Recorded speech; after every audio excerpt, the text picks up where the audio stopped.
There are many stories that come from the American Civil War. Some are filled with personal heroism, others play out like a dark comedy, yet there are many that play out like a gothic horror. One place, in particular, would be the scene of several of these terrifying tales: Oakwood Cemetery in Richmond, Virginia. As the autumn leaves fall from the trees and the early winter winds announce their presence, I find it most appropriate to bring to you one of these stories, a tale that reads more like a Victorian nightmare. When it is our time to depart this mortal coil, to slip our earthly bonds, we are all accustomed to the pomp and circumstance of death. You have to wake for us, the living, to mourn for the duly departed. The coffin is sealed shut, those earthly remains forever sealed away from the sights of the living, and buried in the hallowed ground to find everlasting peace. But what if that duly departed was not, in fact, dead? What if, by some set of circumstances, they were still alive, yet were mistaken for the dead? What if they were buried alive? This fear was ever present in Victorian society. This underlying fear, as absurd as it sounds today with our modern medical practices, was a rational one during these times. A man stuck in a coma could be mistakenly identified as dead, and preparations would be made to bury them. The number of stories of the not-so-duly departed awakening in their coffins and letting out pained screams of terror were plentiful long before the war. As the American Civil War began, and the dead began to pile up, fears once again arose over this disturbing possibility. It is here that we set our scene. It is April 1862. Spring has finally come to war-torn Virginia. The Army of the Potomac, under the command of George B. McClellan, and the Confederate forces, under the command of Joseph E. Johnston, are facing off on the peninsula in the siege of Yorktown. Though there would only be small actions throughout this month, the horrible effects of disease would continue to plague both armies. Many of the sick would be transported westward, up the peninsula to the city of Richmond, the capital of the Confederacy. There, the sick would be tended to by dozens of hospitals of all sizes and forms. Many are located in reappropriated tobacco warehouses. Some are in private residences, but one, Chimerizo Hospital, was purpose-built to house tens of thousands of sick and wounded men where, it is hoped, they would be nursed back to full recovery. Unfortunately for many of these men, they would spend their last days treated in the confines of these hospitals. These duly departed men would be tended to, their bodies sent to the morgues, and searched for any personal belongings before being sealed in a wooden coffin and transported a mile down the road. On the eastern fringes of the city lay a large city-owned cemetery, Oakwood Cemetery.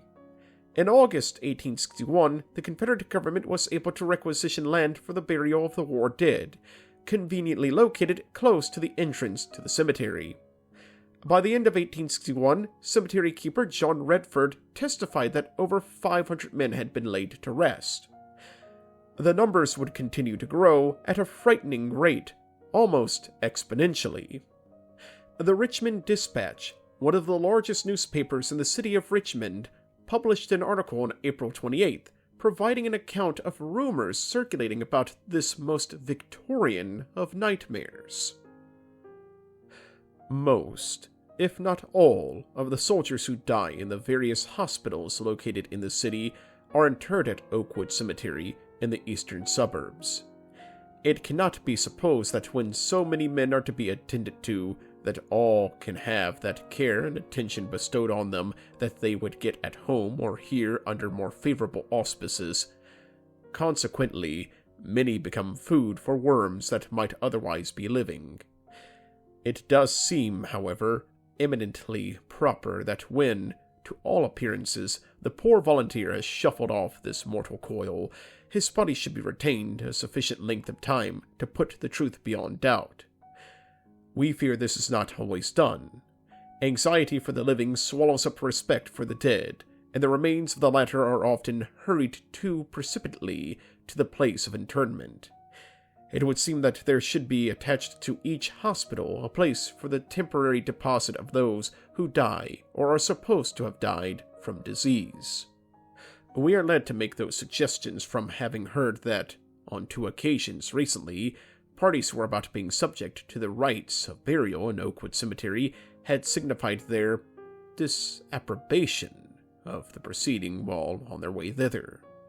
The driver of the hearse in one instance, as we hear, was horrified at the vigorous manifestations of the supposed defunct, and quickly carried him to a place where he could be released from his unpleasant predicament.